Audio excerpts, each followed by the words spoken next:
आप सभी का स्वागत है।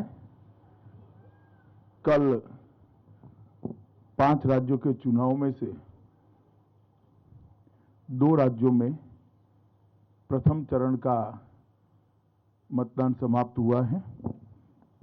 सबसे पहले तो मैं भारतीय जनता पार्टी की ओर से,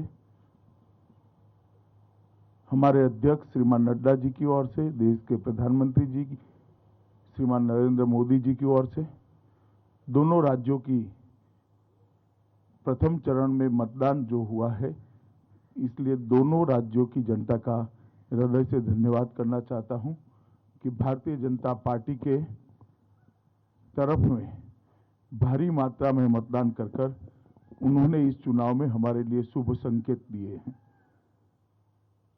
पश्चिम बंगाल में 84% से ज्यादा मतदान और आसाम में 79% से ज्यादा मतदान, ये मतदाताओं का भारी उत्साह बताता है। ये दोनों राज्य, आसाम कुछ सालों पहले और बंगाल इस चुनाव के पहले हर चुनाव में चुनावी हिंसा के लिए जाने माने वाले राज्य हैं। दोनों जगह मतदान शांतिपूर्ण हुआ है। एक भी व्यक्ति की जान कहीं पर नहीं गई है। मैं मानता हूं ये लोकतंत्र में आने वाले दिनों के लिए दोनों राज्यों के लिए शुभ संकेत है। मित्रों, दोनों राज्यों के कार्यकर्ता, हमारे जो फील्ड में बूथ तक के पार्टी के प्रचार करने वाले प्रमुख लोग हैं और जिला स्तर और प्रदेश स्तर के हमारे नेतृत्व गण से चर्चा करने के बाद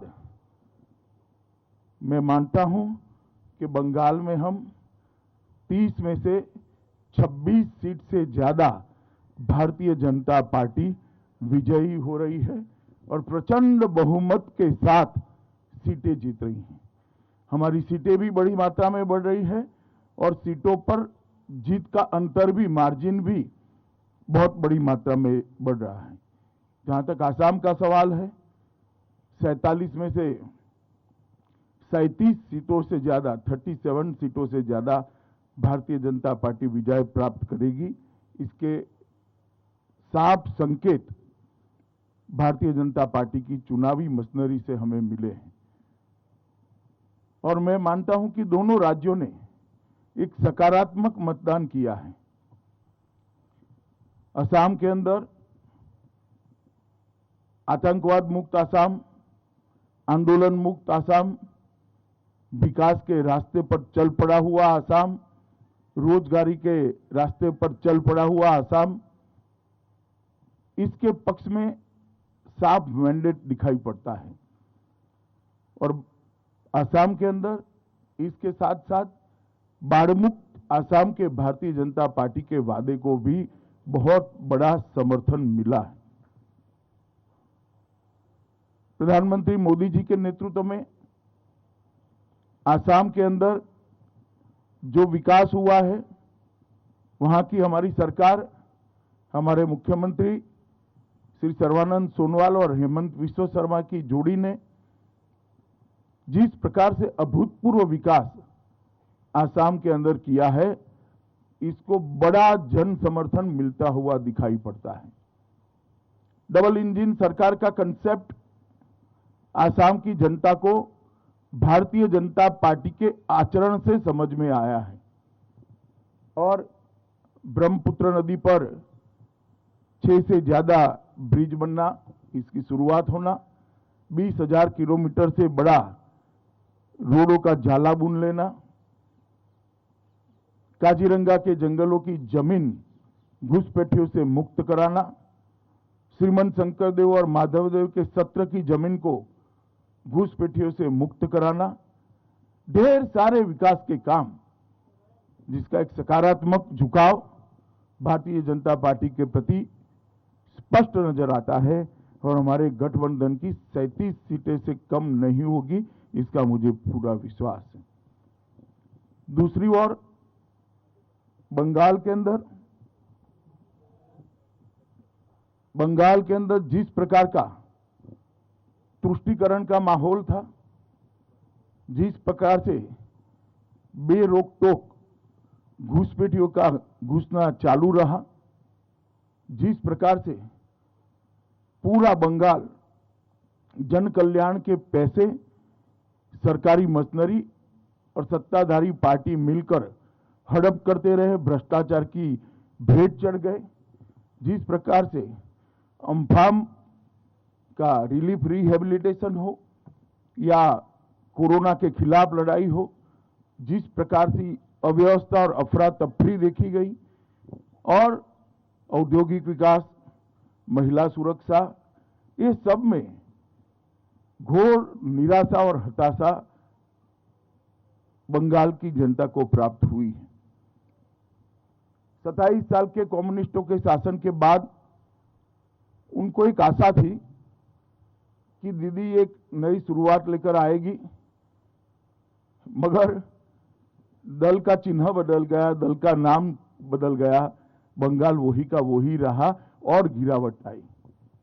और उस वक्त मोदी जी के नेतृत्व में हमने जो सोनार बांग्ला का एक विजन दिया है, हमने बंगाल की जनता के मन में एक आशा की जोत जगाने में हम सफल रहे हैं कि अन्य राज्यों की तरह बंगाल भी सुजलाम सुफलाम हो सकता है, बंगाल भी विकसित हो सकता है, बंगाल के अंदर भी शांति हो सकती है, बंगाल के अंदर भी तुष्टीकरण से बगैर संविधान की योजना के तहत कोई सरकार चल सकती है, बंगाल के अंदर भी धार्मिक स्वतंत्रता सभी धर्मों के लोगों को मिल सकती है।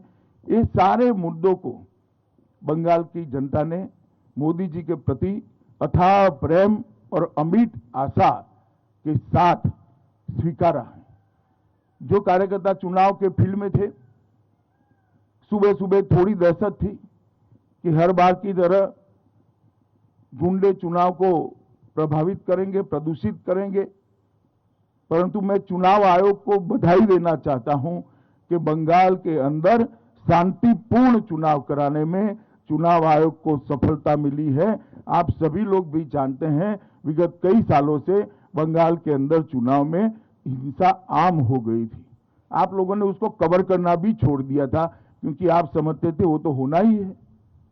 ये पहला चुनाव सालों के बाद हो रहा है जहां एक भी व्यक्ति के मरे बगैर, एक भी बम फटे बगैर, एक भी गोली चले बगैर, एक भी बूथ में रिकाउंटिंग रीपोलिंग हुए बगैर बंगाल का चुनाव हो रहा है।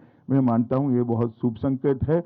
बंगाल की महिलाओं का भी मैं विशेष आभार प्रकट करना चाहता हूं, क्योंकि महिलाओं ने बढ़ चढ़कर भारतीय जनता पार्टी के पक्ष में मतदान किया है। और मैं मानता हूं कि प्रथम चरण में 26 सीटों से जो शुरुआत हुई है, हमारे लक्ष्य 200 पार को सिद्ध करने में हमें बड़ी सरलता रहेगी। इसी तरह से चुनाव आगे बढ़ता रहा, भारतीय जनता पार्टी 200 से ज्यादा सीटों के साथ बंगाल में सरकार बनाएगी, इसका मुझे विश्वास है। भाजपा के सभी कार्यकर्ताओं का विश्वास है। आसाम में भी अभी जो सीटें हैं, इससे ज्यादा सीटों के साथ हम पूर्ण बहुमत की भारतीय जनता पार्टी की सरकार बनाएंगे। आप लोगों का बहुत बहुत धन्यवाद। अब पूछ सकते हैं हम।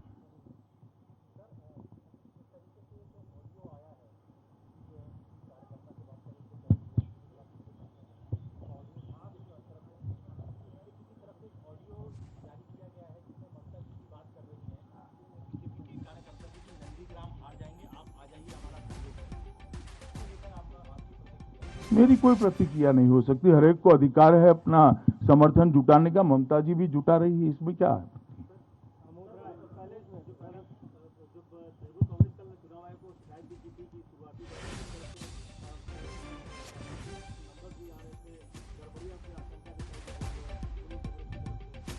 नहीं, मगर क्या गड़बड़ी? तृणमूल कांग्रेस के एक भी पोलिंग एजेंट ने कोई फरियाद नहीं करी है।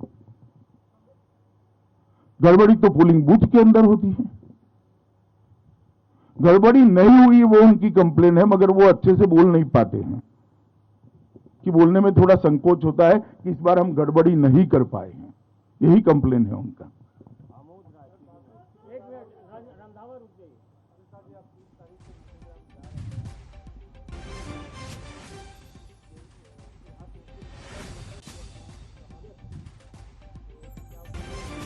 नथिंग स्पेशल, नंदीग्राम हमारे लिए एक सीट है।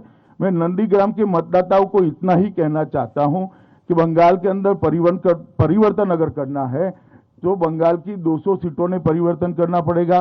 नंदीग्राम अकेला ही कर दे तो बंगाल के अंदर अपने आप परिवर्तन हो जाएगा। तो मेरी बंगाल के नंदीग्राम कॉन्स्टिट्यूएंसी के मतदाताओं को अपील है कि परिवर्तन तो आपके ही हाथ में है, आप अकेले ही कर दीजिए, परिवर्तन हो जाएगा।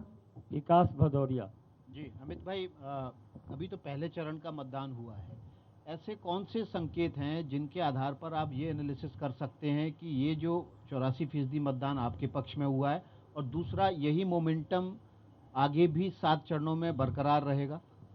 देखिए विकास जी, ये मैं तो चुनाव के पहले से कर रहा हूं कि 200 सीटें आएगी। आप लोग कई बार मेरी बात मानते नहीं है, मगर मैं बताता हूं 200 से ज्यादा सीटें आएगी, क्योंकि जब हम प्रचार में जाते हैं, जब संगठन के काम करने के लिए जाते हैं, बंगाल की जनता के जो उद्गार होते हैं, बंगाल की जनता की जो भावनाएं होती है, इनकी संवेदनाएं होती है, वो हमें स्पर्श करती हैं। और इससे मालूम पड़ता है कि बंगाल की जनता त्रस्त है। सभी वादे मां माटी मानुष के खोखले साबित हुए हैं और बंगाल के अंदर पूर्ण संपूर्ण परिवर्तन होने जा रहा है। Megha Prasad, Times Now. Sir, Amit sir, आप कल अहमदाबाद में थे। कुछ ऐसी रिपोर्ट्स आ रही हैं कि शरद पवार जी और प्रफुल्ल पटेल जी दोनों चलिए, सब चीजें सार्वजनिक नहीं होती है। नवजोत रंधावा, रविंद्र सिंह, जी न्यूज।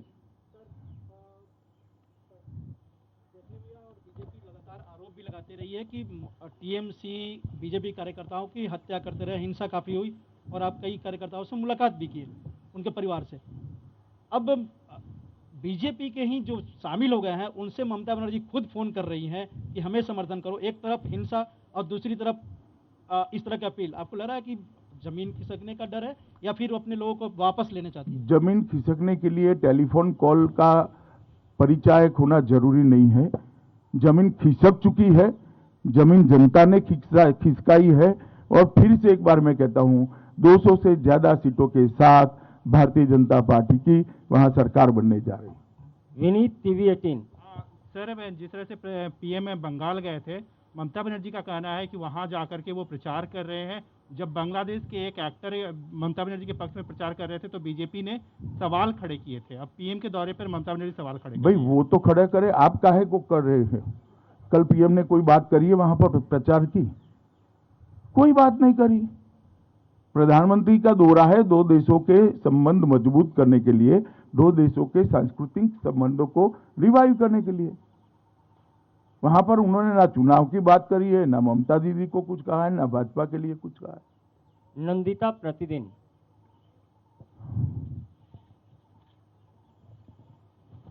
तृणमूल कांग्रेस बार बार आरोप लगा रही है कि आप लोग ईसी को कंट्रोल कर रहे हैं। इस संदर्भ में कल उन्होंने एक टेप भी निकाला है जिसमें आपके 2 नेता बात कर रहे हैं और वो लोग डिमांड है कि उसमें जो बातचीत हुई है उसी बेसिस में ईसी ने स्टेप्स लिए हैं। ऐसा है, ये बातचीत को जरा ध्यान से सुनिए। मुझे लगता है आपको ममता जी का आरोप ब्रह्म वाक्य लगता है, ध्यान से सुना नहीं है। इसमें हमारे 2 नेता बात कर रहे हैं, इतनी जगह पे हमने ट्रांसफर के लिए डिमांड करनी पड़ी। ये डिमांड तो हमने राइटिंग में रखी है, इसमें टैप की जरूरत नहीं है। ब्लैक एंड व्हाइट में लिख कर दिया है। एक नेता दूर थे, दूसरे नेता हेडक्वार्टर पे थे, वो फीडबैक दे रहे हैं कि ये कॉन्स्टिट्यूएंसी के लिए भी कंप्लेन करो, इनके भी ट्रांसफर के लिए कहो। तो इसमें क्या कोई गोपनीय बात है ही नहीं। सवाल इसमें से होता है फोन किसने टैप किया, जो आप नहीं उठाते हो और शायद अब भी नहीं उठाएंगी नंदिता जी आप, कि फोन किसने टैप किया वो सार्वजनिक करो जरा। किस प्रकार से चुनाव चल रहा है? ये क्या लोकतांत्रिक व्यवस्था है फोन टैप करना विपक्ष के लोगों का? इसमें तो कुछ गोपनीय नहीं है।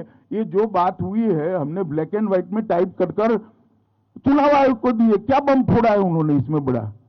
आप लोगों को लगता है बड़ा कूप निकल कर आ गया, कुछ नहीं है। हमने राइटिंग में दिया है बाबा चुनाव आयोग को।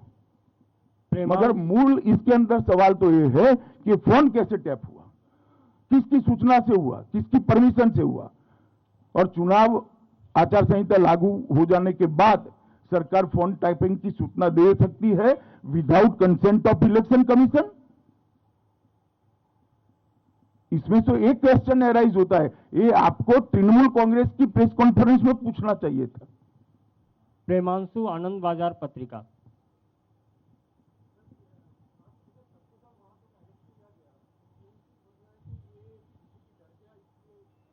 वहां चुनाव समाप्त हो चुका है, आपको इंफॉर्मेशन नहीं है।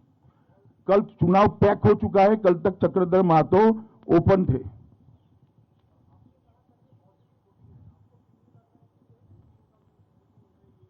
देखिए, एंटी इनकम्बेंसी तभी एनकेस होती है कि किसी और से आशाबंदी हो, और मैं मानता हूं भाजपा से आशाबंदी है, इसलिए मैं उसको सकारात्मक मतदान भारतीय जनता पार्टी के पक्ष में मानता हूं। प्रधानमंत्री जी पर विश्वास है, भारतीय जनता पार्टी की सभी सरकारों के आचरण पर विश्वास है बंगाल की जनता।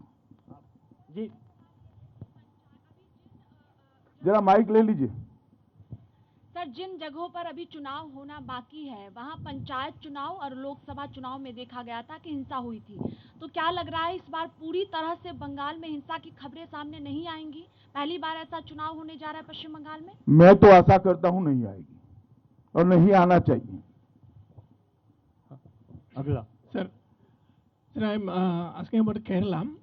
केरल की सरकार ने अब ये जुडिशियल इंक्वायरी लॉन्च किया है सेंट्रल एजेंसी के खिलाफ। इसके अलावा वो क्या कर सकते फेस सेविंग के लिए? गोल्ड स्कैम में उनके प्रिंसिपल सेक्रेटरी पकड़े जाने के बाद उनके पास और कोई चारा ही नहीं है। तो बहुत नेचुरल रिएक्शन है, मुझे इसमें आश्चर्य नहीं हो रहा है। ये फेस सेविंग की कोड़ी एक्सरसाइज है। नीलू रंजन दैनिक जागरण।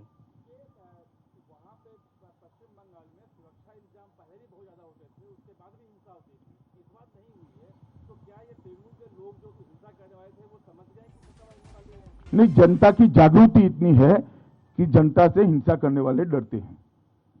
शीला भट्ट। बोलिए। Sheila Bhatt from Dainik Bhaskar online. अमित भाई, एक दिल्ली मीडिया में ऐसा माहौल है, जो समझने वाले और जो ग्राउंड विजिट करके आए हैं, कि इस वेस्ट बंगाल इलेक्शन बहुत रोचक है, लेकिन इस वक्त उसके एनालिसिस में माना जाता है कि भारतीय जनता पार्टी का मोमेंटम है, लेकिन ममता बनर्जी भी अपना दम दिखा रही है और टीएमसी की एज है। इस दिल्ली का मीडिया हमेशा से परिवर्तन भांपने में असफल रहता है। आपको यूपी के 2 लड़के भी जीतते हुए दिखाई पड़ते थे, आपको उत्तराखंड में भी परिवर्तन नहीं दिखाई पड़ता था, आपको आसाम, मणिपुर और त्रिपुरा में भी परिवर्तन नहीं। मुझे लगता है और जमीन पर दिल्ली के मीडिया को जाने की जरूरत है। आप भी जाइए जरा। आज तक बांग्ला, जानून सब खबर सबार आगे। सबस्क्राइब करुन आज तक बांग्ला, बेल आइकन प्रेस करते भूलबेन ना।